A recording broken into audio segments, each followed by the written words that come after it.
మొన్న చంద్రబాబు సమక్షంలో మన నెల్లూరులో ఈ పార్టీ నుంచి ఆ పార్టీ పోవడం జరిగింది. అది కారణం ఏంటంటే నేను వైఎస్ఆర్సీపీ పార్టీ పెట్టేప్పటి నుంచి కూడా పునాది నుంచి వైఎస్ఆర్సీపీలో ఉన్నాను. కాకపోతే అనివార్య కారణాల వల్ల కాకపోతే కొంచెం మన వేమిరెడ్డి ప్రభాకర్ రెడ్డి గారి మీద అభిమానంతో పోయాను, కానీ టీడీపీ మీద అభిమానంతో మాత్రం ఖచ్చితంగా నేను పోలేదు. కానీ అయినా వైఎస్ఆర్సీపీలో ఉన్న మనము టీడీపీలో పొసగలేము, అక్కడ బతకలేము.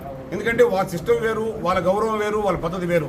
కాబట్టి ఈ మధ్య 2 ఏళ్లలో కూడా మాకు జరిగిన ఇబ్బందులు కూడా మాకు గౌరవనీయులు పెద్దలు మన పార్లమెంట్ సభ్యులు ఆదాల ప్రభాకర్ రెడ్డి గారు నిజంగా 2 ఏళ్లు మమ్మల్ని కంటికి రెప్పలాగా కాపాడుకుని, నేను పార్టీ పోయినప్పటి నుంచి పార్టీ మారినప్పటి నుంచి కూడా మన ఆదాల ప్రభాకర్ రెడ్డి అన్న గారు నన్ను నువ్వు ఎట్లా పోతావు, ఖచ్చితంగా నువ్వు రావాల్సింది అంటే అన్న నేను పోయింది పార్టీ మీద ప్రేమతో కాదు, లేకుంటే వైఎస్ఆర్సీపీ మీద ద్వేషంతో కాదు, వేమిరెడ్డి ప్రభాకర్ రెడ్డి గారి మీద గౌరవంతో పోయాను.